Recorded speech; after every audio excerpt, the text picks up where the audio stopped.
Part 2. This is a continuation of the story. The link to the first part is in the description of this video.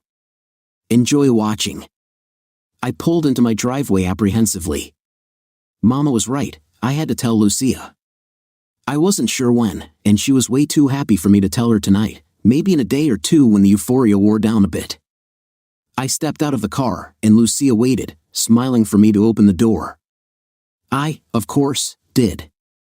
She looked incredible and so alive. I wish things were different. Of course, if they were, I'd be in bed waiting to wake up to another week of my old, mundane job. She moved toward me when I closed the car door. I want to spend the night, Lucia said warmly. I wanted to say yes so badly it hurt. I thought about how deep I was in already and knew her staying was the worst idea ever.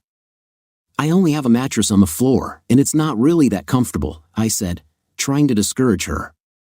I prayed she would take the hint. I want to spend the night, Lucia repeated with that irresistible smile. I took a deep breath and let it out. She ran her hand lightly along the side of my face. I'm not really ready for a relationship, I stated weakly.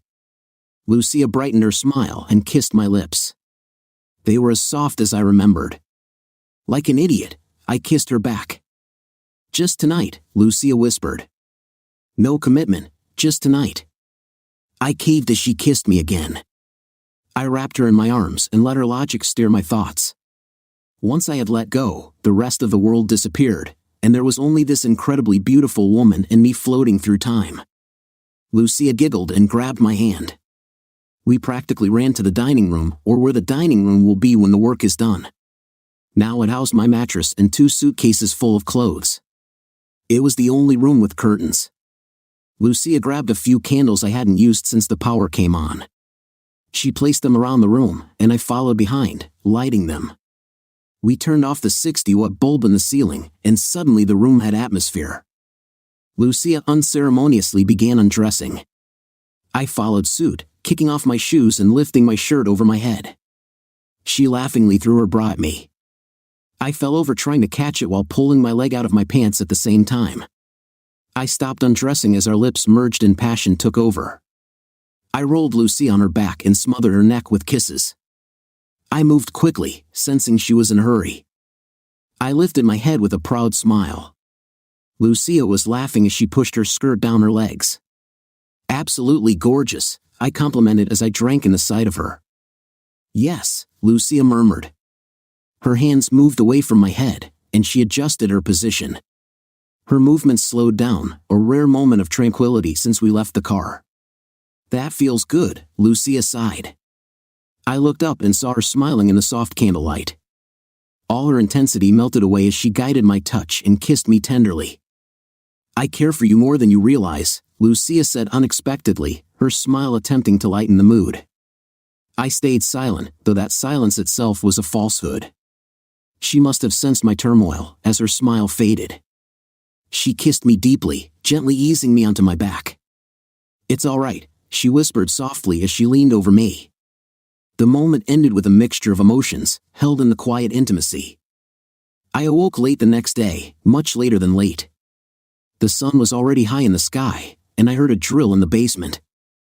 I quickly threw on a pair of jeans and a t-shirt, noticing Lucia was already gone. I followed the noise down the rickety stairs and into the basement. Lucia was handing a copper pipe to a tall, thin guy wearing overalls. She smiled when she saw me coming down. Good morning, sleepyhead, Lucia called as the plumber took the pipe from her. I smiled back half-heartedly. Tom wants to trench a new line from the main, she said, pointing at the plumber. Looks like someone ran a thin plastic line a few years back, Tom explained while pushing the copper through the hole he had just drilled. It's no longer up to code and will only cause you problems in the future. I can trench and lay a new one tomorrow. I don't think we could get the new meter without doing that. Do it, I said, nodding to Lucia. She looked like she was having fun, and I was happy to see she had fully encased her assets today. I pulled my phone out of my pocket and saw it was 10:30. I tried to wake you, but you were pretty beat, Lucia said with a wink that the plumber didn't see. I smiled, pretending to see the humor. Sleepiness wasn't supposed to hit until later. I let it slide, hoping it would be like the headaches, brief and infrequent. We spent the day assisting Tom. We were both invested in getting the hot water heater turned on as soon as possible. It turned out Tom was an excellent choice. His brother was the water inspector for the county, which meant minimal delays between installation and inspection. We opened some walls to run piping to the second floor and replaced the old pipes on the first floor. It was dark when we stopped, and Tom left, saying he would be back early in the morning with a backhoe. Lucia spent that night and the next with me again. I hid the truth and shared my passion. My situation was so deep there was no ladder long enough to help me climb out. I made no promises, but she inferred a lot, and I had stopped dissuading her. It was Friday when the pain in my head returned with a vengeance. I left that afternoon, lying to Lucia about having to go to the bank. Instead, I went to the hospital. There was a hospice care unit with a counselor who had been recommended to me. I was lost and needed to speak to someone for the first time in my life. I needed to confide and seek advice from someone who understood at least part of what was happening. "Dr. Collins," I said, trying to give him the whole picture. He had hair that was a little too dark and a little too full for his age, and I suspected he might be a bit vain. "I'm afraid my symptoms are getting worse." He looked down at the copy of my file the previous doctor had sent. "Think about what would happen if you don't wake up one day," Dr. Collins said. "She finds you not knowing why. Think about how she will feel when she finds out." He paused to let that sink in. "You were dealt a shitty hand, Todd. Luckily, you have time to choose how you want to finish, but you aren't letting her choose at all." "I know," I stammered. "I need to know how to tell her. It hurts just thinking about it." "I wish there was an easy way." The doctor said, "We can do it for you if you ask, although that rarely works out well. There will be tears and anger, that I can promise you. You will have to be blunt or she will think you are joking. No one sees this coming." I closed my eyes, knowing I couldn't let this go on much longer. I came here to build my nerve. Experts had a way of solidifying what needed to be done. I left with no new knowledge, only becoming more resolute about what had to be done. I had already screwed up trying to keep Lucia at arm's length. Now, I had to pay the price, and it was going to be very expensive. Dr. Collins was showing me out the door, trying to remain supportive. It was his job, and he was good at it. "Camila, I'm finished for the day," the doctor said pleasantly to the cleaning lady who was waiting outside the offices. I recognized the responding voice immediately and nearly vomited when she turned. "Todd, what?" Mama's eyes were flashing between Dr. Collins and me. I couldn't speak. I had no words. Dr. Collins quickly assessed the situation. "Camila, there are privacy concerns here," the doctor stated clearly. I assumed I had just put her job at risk. Now I was messing up a whole family. "This what you know can't control." Mama yelled, ignoring the doctor and pointing at the hospice sign on his door. I saw her eyes straining with a mix of anger and fear. "Come, I started to say, but the doctor cut me off. I was in so deep I might as well pull the dirt on top of me. "Mama is Lucia's mother," I informed the doctor quietly. His eyes went wide, and I saw a mixture of concern and compassion as he shifted his look between Mama and me. "Use my office," the doctor judiciously offered. He held the door open, and I entered, praying Mama wouldn't follow. God didn't listen, and I heard the door close painfully. I turned to face Mama. There were tears streaming down her cheeks. "She loves you," Mama choked out. "She knows you may not stay, but she doesn't know why." Mama held back a sob. "She thinks she changed your mind. This tears her heart away." Mama fell apart in front of me. I did the only thing I could do. I held her and tried to remain strong, but it was hopeless. "I'm sorry," I quietly apologized. I wasn't strong enough to stop it. I kept putting it off, and it only got worse. I wished I had never walked into that club. Mama broke out of my arms. "No, Mama," she stated firmly. "She not dance no more." It was clear in Mama's mind that this was something that would never change. "She not owe that lady money. Jay did that. Never you take back." Mama wiped her eyes. "She better off, even if God calls you," she said, nodding as she wrapped her mind around the problem. She raised up on her toes and kissed my cheek. "You tell her today, Oren," she said. It wasn't a threat, it was a mother protecting her child. I responded the only way I could. "Yes, Mama," I answered, my stomach already doing flip-flops in response to the task. "Go," Mama instructed. "I have office to clean, and I think better when I clean." The ride home was awful, incredibly too short. Once, when I was 14, my parents had left me home alone for the weekend. Like a typical young man, I tried to impress a girl by taking her for a ride in my mother's car. Inevitably, I smashed the front quarter panel while attempting to park. With no license and no way to explain how I knew where they had the keys, I had thought waiting for them to get home was the worst moment in my life. I knew now that episode was a cakewalk. Lucia was humming to herself as she repaired the plaster in what would become the family room. We were working from room to room, repairing the damage done by the new wiring and plumbing. I hated that she was so happy. I was breathing heavily as I entered the room, my pulse racing. "Have fun at the bank?" Lucia asked naively. The lies were done, only pain was left. I lied. "I didn't go to the bank," I responded, trying to remain calm and level. "I thought I might throw up." Lucia paused her plastering for a moment, not looking at me. "Oh," she responded after a second and returned to her repairs. I sensed she wasn't sure if she wanted to hear more. I guess I wasn't as calm and level as I thought. "I saw your mama at the hospital," I said, inching forward. I was stalling again and hated myself for it. "You visited Mama?" Lucia asked, still not looking at me. The plastering was getting quicker and sloppier. I sucked it up and said it bluntly. "I have a tumor. I've known for a while. It's incurable, 6 months, maybe a year." I no longer wanted to vomit, I wanted to shoot myself. Lucia just kept plastering, never turning to look at me.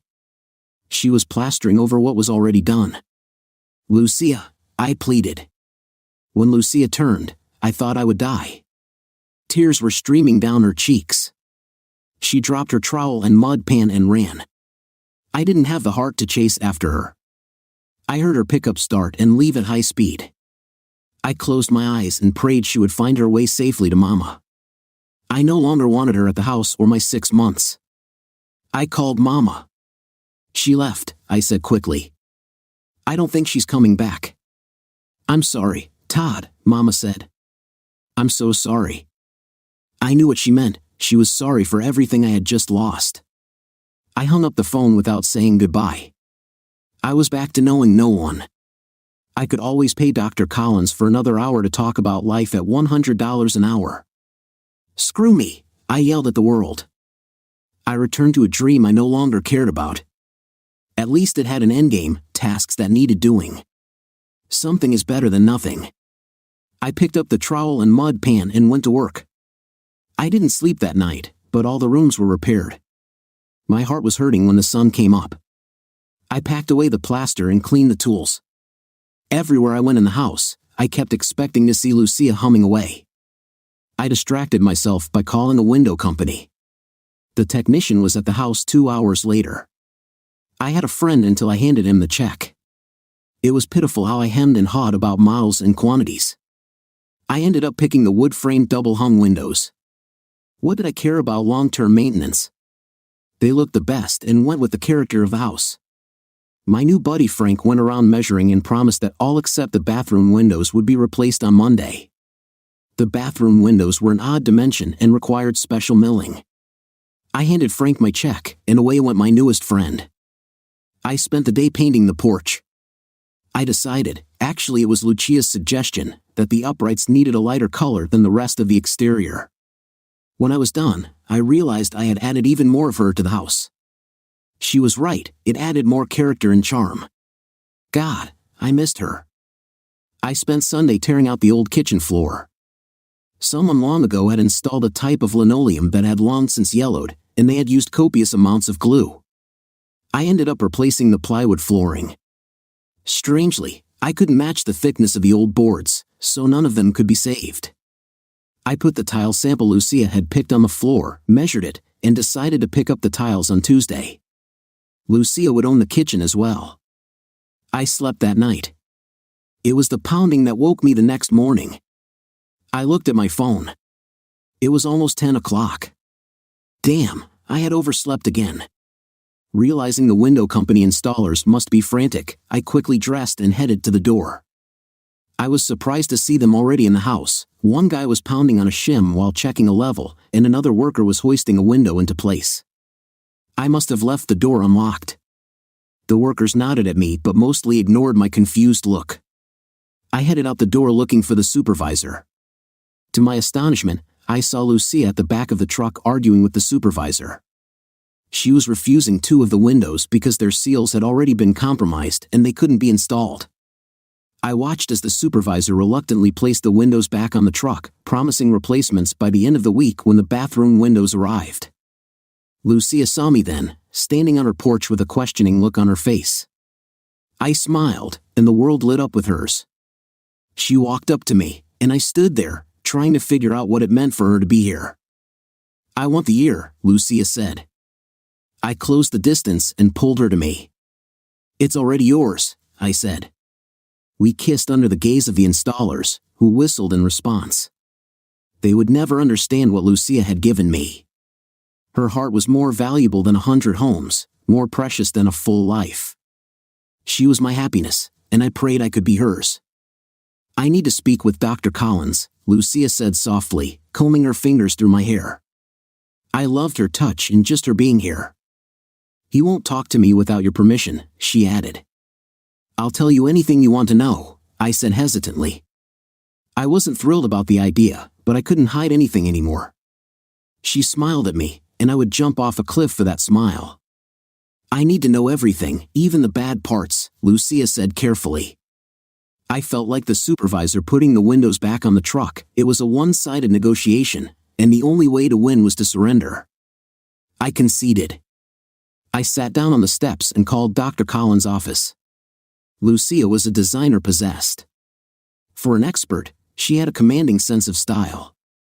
If I had my way, I would have painted the whole interior one neutral color. I thought back to that first night at the Pleasure Palace when I desired one thing and she slowly turned it into what I really needed. Why this woman wasn't commanding armies, I had no idea. I simply followed her around the house as she chose colors. I nodded my agreement, wrote down her decisions, and taped small paper paint samples to the wall. There was little doubt she would own every room. That night, Lucia surrendered to me. I made love to her at my pace, the way I desired, and she simply enjoyed it. I was slow and methodical, memorizing every square inch of her by touch. Her smells, her sounds, her passion, and that lovely smile were mine. I fully lost myself that night. She and I became us, and us became everything. Surprisingly, I woke before Lucia the next morning. I watched her sleep, her thick hair bunched up in odd directions. It was incredibly peaceful watching her chest slowly rise and fall with every breath. I felt guilty for allowing her to watch me die. It was so incredibly selfish. She was the love of my short remaining life. I sneaked slowly out of bed, trying to let her sleep. I dressed quietly and headed to the kitchen. I grabbed the coffee carafe and filled it with water from the bathroom. I really needed to get cabinets and a sink in the kitchen. I smiled to myself as I started the coffee machine on the plywood floor. So much still needed to be done, and I really didn't care if it ever got finished. The doing was more important than the finishing. As long as Lucia was here, I never wanted it finished. I loved working with her, and finishing would end that. I wanted what we had now to be my forever. I was so damn selfish. "That smells wonderful," a sleepy voice said from the doorway. I looked up from my seat on the unfinished floor. Lucia was leaning on the door frame, the morning sun just breaking through the window to her left.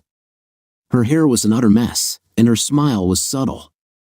"You are absolutely gorgeous," I said, admiring Lucia.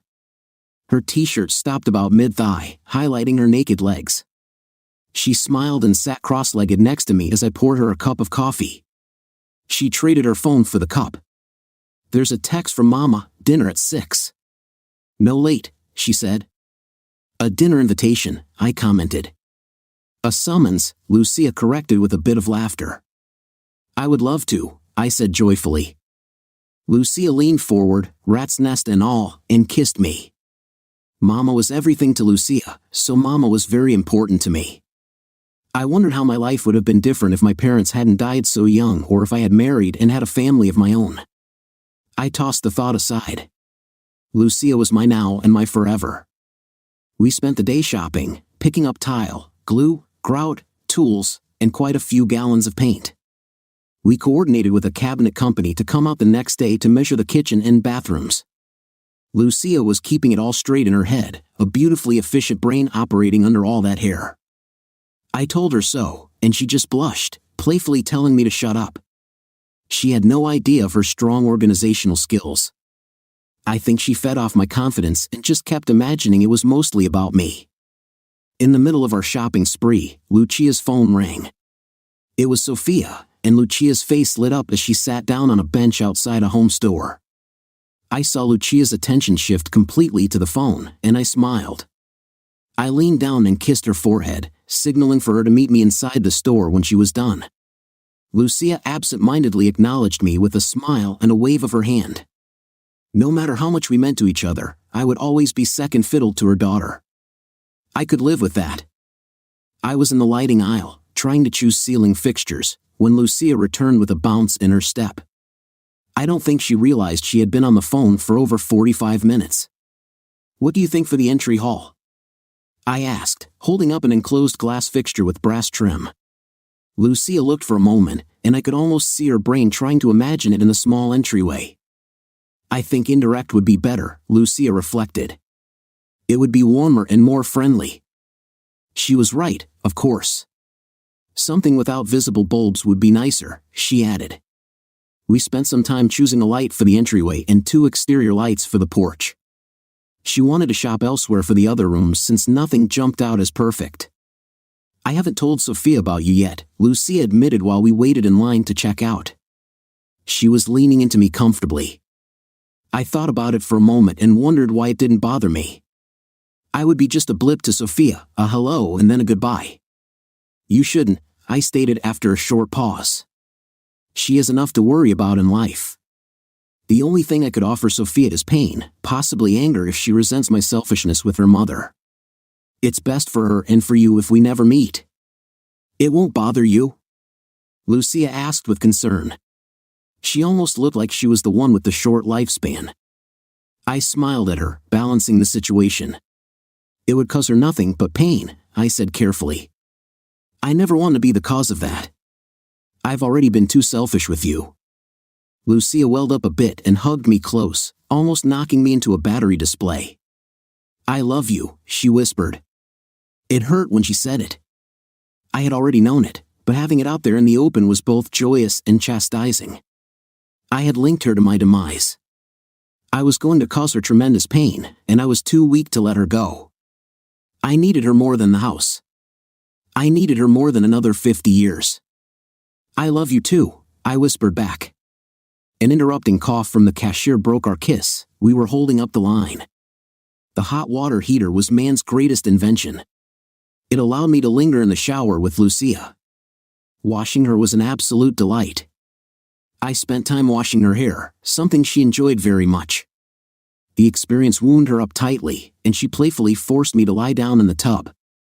It was slippery, uncomfortable, and so very wonderful.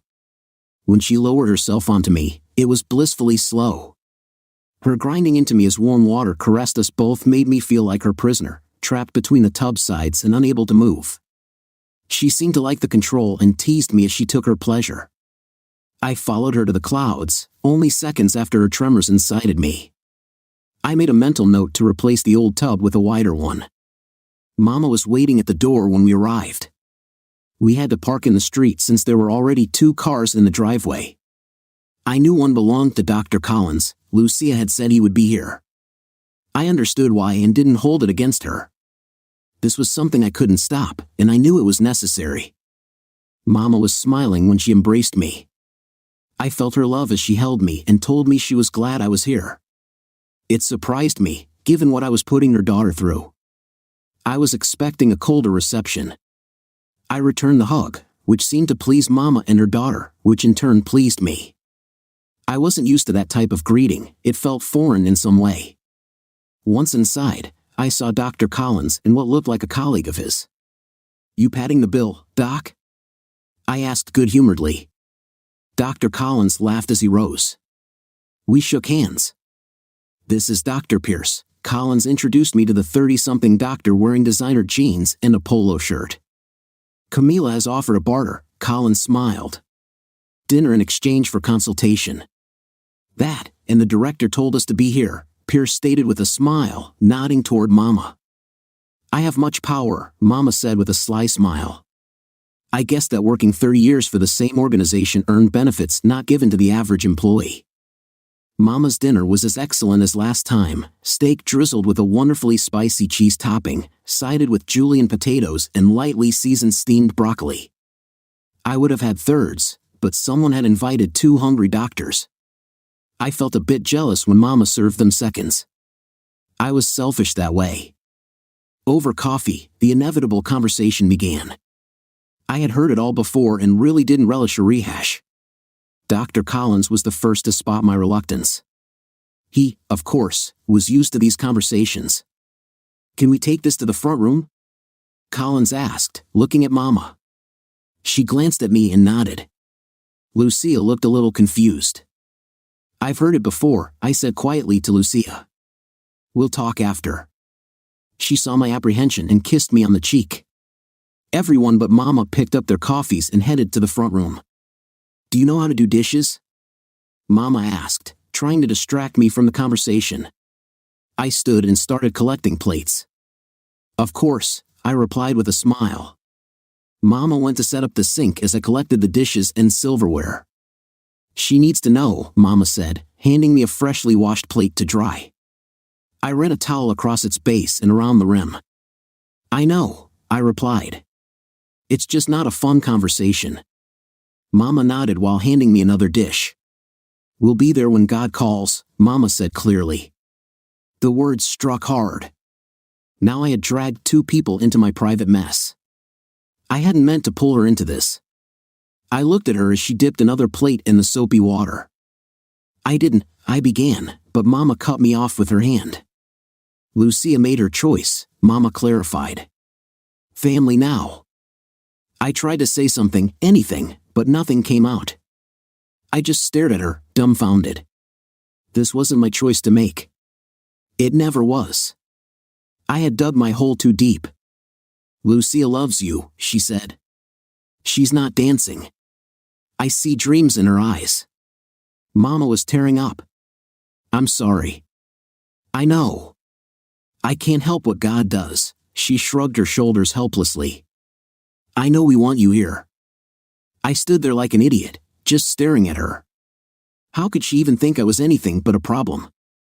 "That house thing," Mama continued, talking with her hands. "That's all she talks about, how you 2 do this and that, how you're building something. She didn't think that way since Sophia was born.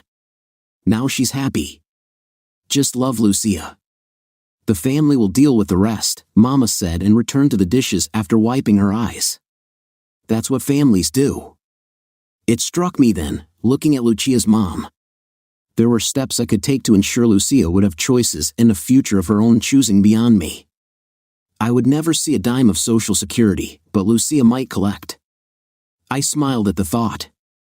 I was adding up the unspent portions of my 401k in my head, the value of the house, the stock in the brokerage firm, and the cash still in the bank. All made a pretty healthy sum.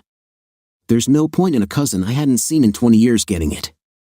"Lucia needs to marry me," I said, smiling. Mama looked up at me with her own sly grin. She had thought the same thing. From anyone else, I would have thought it nefarious. With Mama, it was calculated love, a clear solution for maintaining a path for Lucia. Mama's wet hands grabbed my cheeks and she kissed me on the lips. "You make a wonderful son," Mama stated with sincerity. "You are a wonderful mother," I said conspiratorially. Mama smiled as we returned to the dishes. It's funny how a few thoughts can change one's mood. I went from trepidation to euphoria in a matter of moments. I always knew I would give Lucia the house. I was just slow to see the rest. Suddenly, money had value again. I was putting up the last of the dishes while Mama was telling me stories of young Lucia.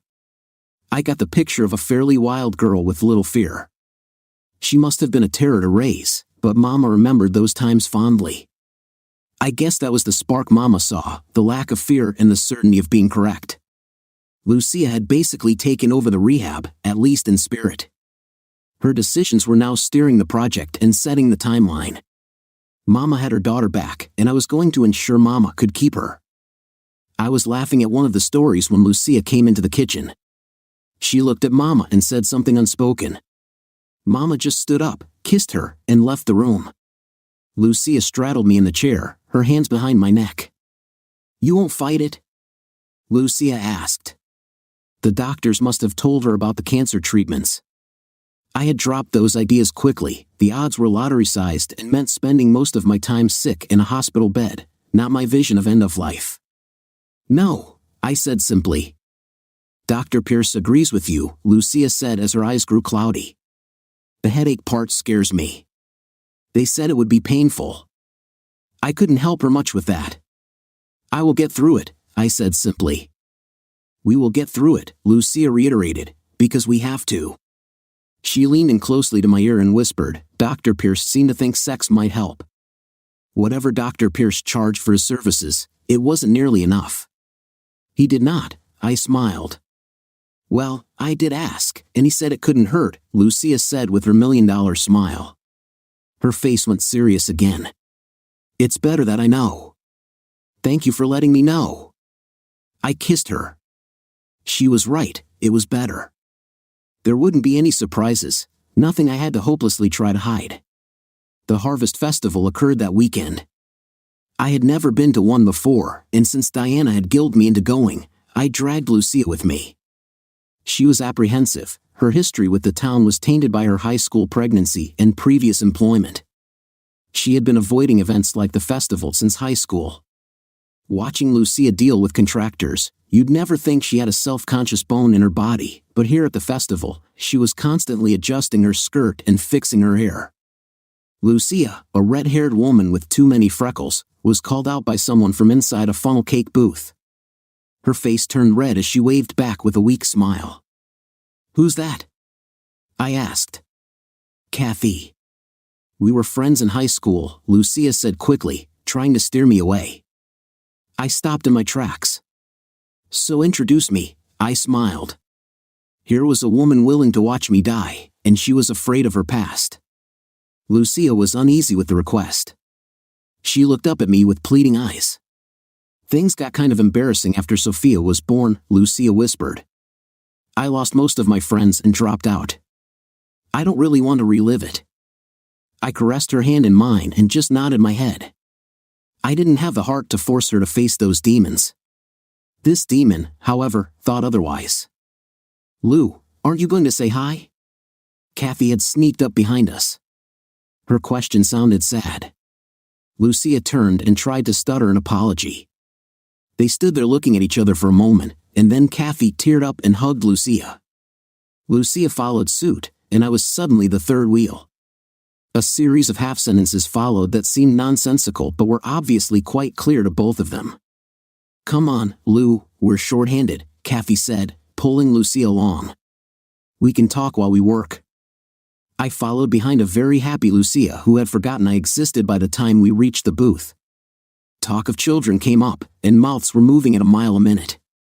Kathy gave Lucia a children's charity apron, and without thinking, Lucia was working the booth.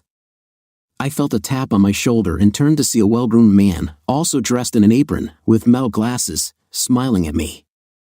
He held out his hand. "Bob," he said quickly. "Todd," I answered, shaking his hand. He handed me an apron and taught me the finer points of frying funnel cakes. Bob was Kathy's husband. They had 2 kids, one just starting high school, a house in town, and ran a small accounting practice. I got half the information from Bob and gleaned the other half from the nonstop conversation between Kathy and Lucia. People they both knew came by the booth and talked about old times, the teachers they had once tortured, and the fun they had. Lucia was glowing. Mama drifted by the booth unnoticed by the chattering Lucia. She came up the side near the fryer and smiled at me. "See that? That's what you do for her," Mama said proudly. I smiled back, glancing at Lucia, who was in her own personal heaven.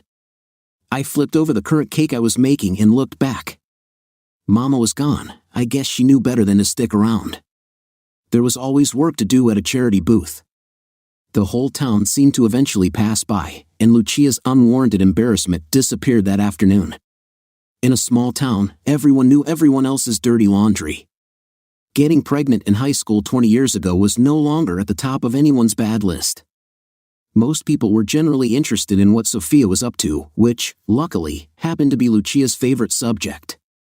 It was the most I had seen Lucia laugh since I had known her. It was near dinner time when we were relieved by other volunteers. Lucia finally introduced me to Kathy, who was a good hugger. We all promised to get together in the future and parted ways with Bob's undying thanks for our help. Lucia was no longer concerned about her skirt or if her hair was askew. I loved seeing her with a perpetual smile, nodding at passersby and trading hellos. Now others could see her as I did. "Where would you like to eat?" Lucia queried, turning to me. I smiled and shrugged my shoulders. Lucia lost her smile. "How long?" she asked compassionately. I didn't think my headache was that obvious. "Not long," I lied. It had started about 2 hours ago and had increased in intensity. Nothing I couldn't handle, certainly not worth interrupting Lucia's joy. "Keys," Lucia ordered, holding out her hand. "Come on, we're having fun," I smiled, trying to downplay the headache. Lucia just flexed her fingers, still demanding the keys. I sighed and gave them to her, and we headed to the car. Lucia had me lay my head in her lap as she drove. She had one warm hand over my eyes to help block out the light. It was wonderfully relaxing and lessened the pain. She talked quietly, telling me about all the people she had run into and how they connected to her past. Her voice was always just one hair above a whisper. It never irritated the headache and was soothing to listen to. Nothing she said required a response. I just had to lie there and try to calm my brain. The ugly curtains Lucia had hung in the bedroom now made sense. She closed them, and the late-day sun was completely blocked out. The room became a soothing darkness. She had been preparing for this moment. She pulled back the blankets and had me lie on the cool sheets. She removed my shoes, then hers, and lay next to me. We simply held each other for hours as my head complained. Lucia didn't fuss or cry. She was simply there with me, making sure I wasn't alone. Sometimes, love means doing nothing. The next day, we spent tiling the kitchen floor. We had watched YouTube instructions and read a few pamphlets from the store.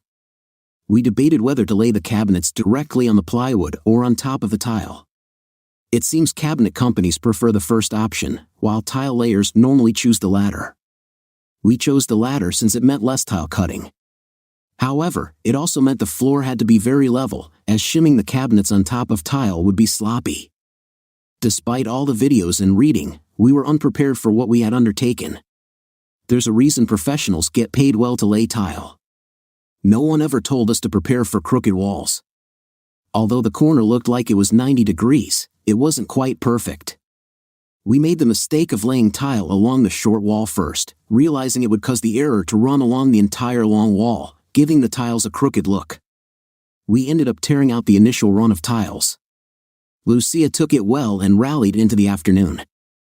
I was more frustrated with the mistake and the time we had wasted. A few kisses and some good-natured teasing got me back on track, plus, she looked really good in those jeans. While we were finishing the part that would be covered by the new cabinets, I asked Lucia to marry me. For some reason, it didn't seem right to get all romantic about it. If it weren't for my time constraints, I would have waited several months and planned a proper proposal. "I want us to get married," I said conversationally. It sounded kind of ridiculous coming out of my mouth, more like a business arrangement than a proposal. "What for?" Lucia asked, leaning on a newly placed tile to seat the glue. "You don't need a piece of paper." "I'm not going anywhere, Todd." She misunderstood my intent. She wasn't angry, just seemed to think it was a waste of time. I was already on my knees, so I attempted to clarify. Lucia, will you marry me? I asked seriously. She looked over and laughed. It wasn't an insulting laugh. She had assumed I was joking. Her humor faded when she saw my expression didn't change. Todd, are you afraid I'm going to leave you? Lucia asked with concern in her voice. After last night, that was the furthest thought from my mind. I had obviously bungled the delivery. I'm worried about when I leave you, I informed her. I want to leave you all this. I gestured to the house. I can give you choices.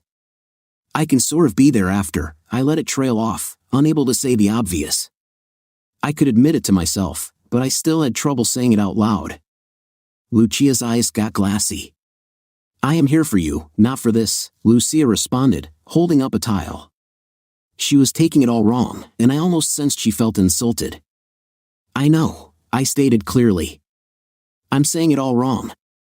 I'm not trying to buy what you have freely given. I wouldn't want it that way. I shook my head, trying to find the right words. I closed my eyes and began again. If there was time, if I had met you sooner, I imagine us as a family, me, you, Sophia, and her brothers and sisters. I would have had plans in place. I would never have left you destitute. I opened my eyes and looked at hers. I want to be part of your future any way I can. Lucia choked up a bit. How many kids? She asked with a sniffle.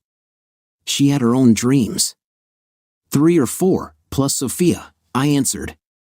My dreams seemed greedy. I saw a tear start down Lucia's cheek. She tackled me, smothering me in kisses and dripping a few tears. She felt so good in my arms as I tried desperately not to move on the newly set tiles beneath me. It would have been such a wonderful family, Lucia said. Marry me. Let me take care of my family, I whispered in her ear. Lucia nodded and hugged me tighter. I felt time shift, and I realized I didn't care if I had to redo the entire kitchen. Lucia had said yes. It took us a few more hours to finish the tiles. Impending death has a way of changing priorities. I took Lucia out to dinner to celebrate the kitchen floor, not our impending nuptials. The marriage seemed more like a legal formality, which I guess it was, since a future life together was not going to happen. I offered for Lucia's sake. Lucia accepted for my sake and possibly for Sophia. Love has a way of crisscrossing our reasoning. How am I going to tell Mama? Lucia asked after we ordered. Rusty was pretty busy, so I had ordered my pie early. They had run out one night, and I wasn't going to let that happen again. Someone else would have to be disappointed tonight. She already gave me her blessing, I replied. I was sitting high in my seat, trying to see if anyone was securing my pie from the glass display cabinet. Diana was hovering near the display but not actively slicing. You asked her permission? Lucia inquired with a huge smile. I responded, still wondering if it would be rude to ask Diana to get the slice now. I had ordered it, but maybe she thought to wait until after we finished eating. I knew it was a risk to wait, having lost that gamble once before. Is there heroin in those things? Lucia asked. Not really, I answered, not really listening anymore. One of the other waitresses pulled out what might be the last pie and cut a slice. I had to weigh the risk of embarrassment against the lack of pie. It's not like I had a lifetime to eat pie. Every missed opportunity felt like it was lost forever. I was just about to speak to Diana when Lucia suddenly got up and went over to the display. She returned a moment later with a whole pie and a big smile. I was sure my relief was visible on my face. You asked her permission? Lucia inquired again, realizing she had asked about Mama earlier. Finally, it registered in my brain. I smiled with apologetic eyes. I talked to her about it after dinner when you were with the doctors, I answered. She said I would make a wonderful son. Lucia was beaming. How did you know I wanted the pie? I asked. She leaned over and kissed me. Because I will make a wonderful wife, Lucia replied. You talked to Mama, she repeated with an incredulous, glowing smile. I guessed it was the right thing to do, I said. I had a happy fiancé and my own pie. Life was good. We were married a week later in a very small ceremony at the courthouse, presided over by a very jovial judge who seemed to enjoy marrying us. I guess listening to people arguing all day makes you thankful to deal with two parties who are in total agreement. He used pleasantly casual words but made us say our vows. It was witnessed by Mama, Dr. Collins, Dr. Pierce, and Bob and Kathy Thompson. Bob and Kathy were made aware of the whole situation, which I really disliked sharing. My lawyer recommended having multiple disinterested witnesses to avoid any legal challenges from long-lost relatives. It took a few minutes for Bob and Kathy to get past their pity, but they promised to keep the secret so the whole town wouldn't become a pity party. During the ceremony, Kathy cried a little, which made Lucia cry, followed quickly by Mama. I was just thankful they were happy tears. We brought everyone to our house. During the week, we were able to complete the kitchen and the downstairs bath. Mama, Kathy, and Lucia took over the kitchen while the guys set up folding tables in the unfinished future dining room. I broke out the beer, turned on some music, and we celebrated. Dr. Pierce admitted he was freeloading, understanding that Mama would be involved in cooking dinner, and decided to tag along with Dr. Collins. I smiled, completely understanding. Life as a bachelor, having spent all but half a day as one, was already a thing of the past. Bob stated loudly that I needed a belated bachelor party, he said. Too late, Lucia yelled from the kitchen. I laughed at her bullet-like response. Bob just wants a reason to see strippers, Kathy chided loudly. I went silent, realizing they probably didn't know how I met Lucia. I hoped Lucia wasn't uncomfortable with the comment. I wondered how Mama was taking it. How Todd met Lucia, Mama said, to my shock, coming clearly from the kitchen. The two doctors just sipped their beer. I sensed they already knew. Bob's eyes went wide as he looked at me. I gave him a half-smile and shrugged my shoulders. She danced to put Sophia in college, Mama clarified proudly. I heard nothing from Lucia, so I went to check on her. Lucia and Kathy were hugging when I entered. It seemed to be a mix of sympathy, forgiveness, and love on both sides. I raised my beer to the dining room. Here's to mothers, I toasted, and the children they love. A chorus of here was returned. Lucia looked up and smiled. Mama looked at me and nodded. There's all the dirty laundry out, Mama stated. Life goes on. I had to admire her boldness. Lucia didn't have to hide her past anymore. Kathy certainly wasn't holding it against her. Bob seemed impressed that I had married a stripper, and the two doctors got a free meal. Mama's timing was perfect. The dinner was amazing. Mama and the ladies made thick chicken chimichangas topped with a pecan avocado mix. This time, I had thirds since they had made plenty. Mama had definitely missed her calling. I had no idea how Lucia had stayed trim growing up with Mama's cooking. I would have weighed 500 pounds and been very happy. The doctors spent a good 15 minutes singing Mama's accolades. Mama just smiled, soaking up the praise. I don't feel any different, Lucia called from the bathroom later, after everyone had left. Feeling no pain and having had my share of beer, I wondered if I had made the marriage too functional. Are you sorry we didn't do the whole white dress thing? I asked. With the time constraints and the desire to keep it private, it hadn't seemed prudent. I just didn't want you to regret it, Lucia responded. She rounded the corner in nothing but her smile. You'd just rip it off me anyway, my wife said, standing in the doorway. She looked like the most beautiful angel this side of heaven. I walked over and kissed her, and she laughed. Brush your teeth, beer breath, Lucia said kindly, then come back and make love to me like a good husband. She ran her hand up my thigh to emphasize her point. At your command, my wife, I joked as I spun into the bathroom and quickly brushed the barley and hops from my mouth. I left my clothes in a neat pile on the floor next to Lucia and entered the bedroom like a Greek god. I loved the smile on my strutting fiancé. I paused as I could see she was trying desperately not to laugh. Come here, stud, Lucia called, holding out her hand to try to speed my ridiculous walk. I lay next to her and looked into her eyes. I'm glad I married you, I said sincerely, running my hand through her hair and combing it back from her face. And I you, Lucia replied. We kissed, slowly and deeply. Something felt different. It was just a piece of paper, but something had changed. I rolled on top of my wife, kissing her neck. She was mine, and I was hers. My movements were slow, almost a rocking motion. I wanted our first married time to last, and she did nothing to hurry it along. We stayed connected, staring into each other's eyes with no doubts about how we felt. I felt her arms tighten around my neck as she pulled me closer. I held her, staying with her as she slowly came down from the clouds. It was all very sensual and intensely private, a different kind of intensity. I feel different, Lucia sighed.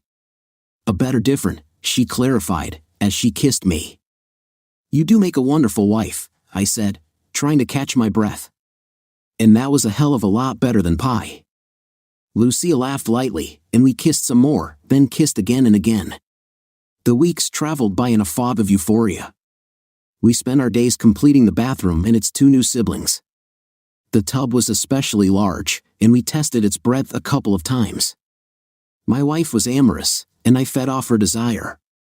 When no deliveries or guests were expected, Lucia made a point of being braless, teasing me mercilessly and always bending over at just the right angle. Our honeymoon was spent installing hardwood flooring on the first floor. I was working hard, pounding in a stubborn slat when Lucia entered wearing a short skirt and pads. The skirt was cute but completely inappropriate for the work at hand.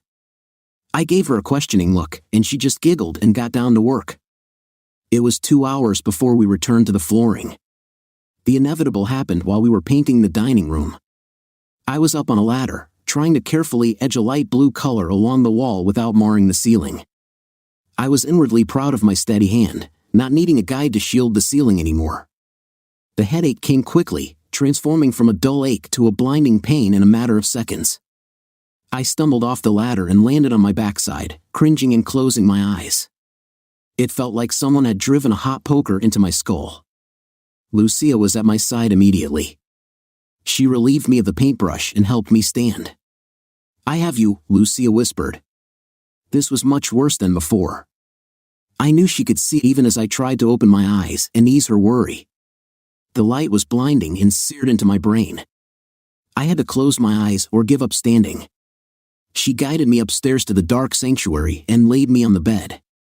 My jaw hurt, and I realized I was grinding my teeth. I had expected pain, but I hadn't anticipated the agony I was feeling. You need the pills, Lucia said quietly. I could hear the desperation in her voice. This was hurting her too. I shook my head, not wanting my own voice echoing in my skull. I wasn't ready to leave reality. Please, she said, and I shook my head again. I wrapped my hands over my ears to block out what sounds I could. My head was on fire. Lucia curled up next to me, silent. I could feel her heart beating too fast. It was the first time I wished she would leave me. I could suffer through my pain, but I had trouble enduring hers. Sometime later, time moved strangely. I felt her rise and was thankful when I heard the door quietly close. I was left with only my broiling brain. She should be spared this, everyone should be spared this. Lucia quietly returned later. The pain had not lessened, and I had failed to come to terms with it. It was not something I could ignore, though I continued to try. You have to eat, Dr. Pierce said.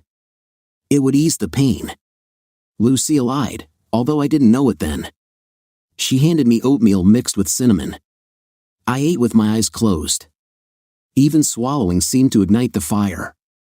I ate in desperation, hoping it would dull the sharp edges of the knife searing into my skull. In time, it did. The pain began to fade, but my muscles went limp with it. I opened my eyes lethargically and saw my wife in tears. I'm sorry, Lucia whimpered, tears flowing down her cheeks. I reached out to Lucia, trying to comfort her and reassure her that everything was all right. My muscles felt heavy and uncooperative as my head sank deeper into the pillow. The world seemed to take on a glossy hue with no detail, and my wife, in all her beauty, seemed so far away. It's okay, I slurred, closing my eyes because it took too much strength to keep them open. I could still feel the pain, but it felt more like a distant memory than anything too disconcerting. I faded into sleep. I awoke what felt like a century later. My thoughts were foggy, but the pain was gone, though I knew it would return. When I opened my eyes, Lucia was sleeping fitfully next to me, still in her painting clothes with dark circles around her lovely eyes. My muscles were mine again, though they still felt weak. I leaned over and kissed her cheek, startling her awake. "Is it gone?" Lucia asked, her eyes bloodshot. I nodded and gave her a weak smile. "I'm sorry I tricked you," she said as tears began to well in her eyes. I couldn't bear to see her distress. I caressed her cheek and saw the pain that my suffering had caused her. "You're in charge of the pills," I said, surrendering completely. "I'll take them whenever you tell me to." The pain I saw on her face was worse than the migraine. My wife came first, reality came second. She kissed me tenderly, and we just lay there, talking about nothing important, simply enjoying being with each other. There were 3 things that made Lucia happy: sex, me, bonding with her mother, and shopping. Lucia loved picking out furniture. The first floor was complete, and it was time to add the finishing touches. Her eyes were glowing as we went from store to store. She had a notebook full of primary and secondary choices, as well as managing the budgetary concerns. My mind was completely jumbled with choices by the time we visited the last store. Lucia looked at her notes and smiled. I recognized the look from the Discovery Channel, the same look a female lion gets when stalking her prey. We backtracked through the stores, purchasing with acuity. I had no idea how all this would fit together, but I trusted her confidence and loved her enthusiasm. By the end of the week, the first floor looked like a home. There were only the 4 bedrooms left to do, and I was living on pills every 4 days or so. Lucia had completely moved into the house. We had one unfinished bedroom filled with eclectic furniture from her old apartment. Mama began visiting regularly, sitting with me once I awoke from a pill-induced sleep, keeping vigil. Lucia was determined to finish the house. It had once been my dream, and I didn't have the heart to tell her she had replaced that dream. It made her so happy to work toward completing it, and I loved seeing her happy. I began sleeping longer, which greatly concerned Lucia. She knew what it meant, and I saw it in her eyes. My time was growing shorter. Mama had temporarily moved into one of the spare rooms. As soon as it was finished, she saw the signs and was determined to see Lucia through. I spent long hours talking with Mama when Lucia was busy elsewhere. We talked about my wife, my end, and making sure it wasn't Lucia's end. I admired Mama's strength. I didn't really believe in God, but she certainly did. She was adamant I was going to heaven, which I found strangely comforting, even though I didn't believe in the place. One day, I awoke barely able to move. My eyelids felt like anvils, my breathing was shallow, and I couldn't seem to take in more air. I had trouble focusing on Mama, who sat in a chair beside the bed. She rose quickly when she saw me awake, leaned down, and kissed my forehead. I felt a tear hit my cheek. "God coming, my son," Mama stuttered. "I'll get your wife." I knew it was the truth and was thankful to be spared any more pain. My eyes wanted to close, but I forced them open with what little I had left. I wanted to see my wife one more time. Lucia ran in, covered in splotches of light green paint. She quickly laid down next to me, and I could see the redness in her eyes. Mama left and closed the door. "It's almost done, just another day," Lucia pleaded. When my eyes closed again, I knew they would never reopen. I smiled as best I could. "It's okay," I said softly. "It's okay." I repeated how things had changed since we first met. Lucia hugged me and started to cry. There was nothing I could do about her pain. I knew this day would come, and I had dug the hole so horribly deep. "Thank you for being my wife," I whispered. She raised her tear-stained face and looked me in the eyes. I was mesmerized by her angelic face. As my eyes closed, her lips gently took me into darkness. The spring weather was giving way to summer's warmth. Lucia and her mother, Camila, were dressed conservatively and sat in the front row on the lawn. Hundreds of white folding chairs were arranged in neat rows, filled with well-dressed parents, grandparents, and friends. No one was more proud than Lucia. The stage was only a foot off the ground, just enough elevation to set it apart from the immaculate grounds of the relatively small university. The chancellor was giving a dry speech about the past and the new future represented by the graduates they were about to present. His robes were ostentatious, adorned with many long ribbons of various colors running down the front. Lucia had no idea what they signified but smiled, thinking they might be self-installed. All our graduates are stars in their own right, the Chancellor droned on, but one always seems to shine brightest. It is with great pleasure that I introduce you to your valedictorian, Sofia Mendez. Pride blanketed Lucia's face as her daughter took the podium. Camila grabbed her granddaughter's hand and smiled as Sofia approached the stage. Sofia had the same thick raven hair as her grandmother and mother, and the same smile adorned her lips, but her eyes were more intense, inherited from a father she would never meet and never desire to meet. Sofia looked down from the stage and found her mother's eyes. She smiled, and her mother beamed her love back to her.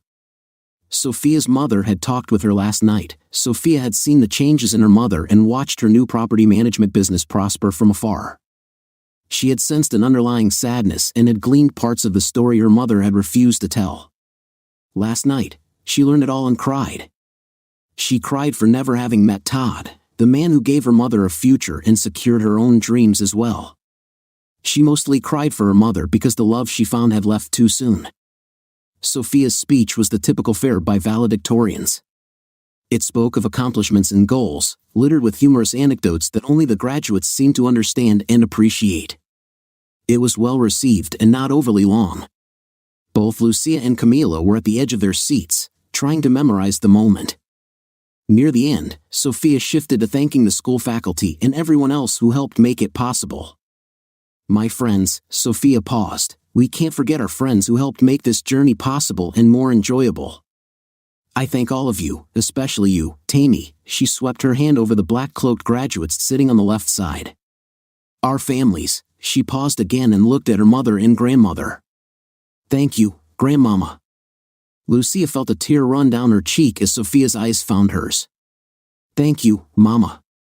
Sofia pushed her written speech aside and felt her eyes water.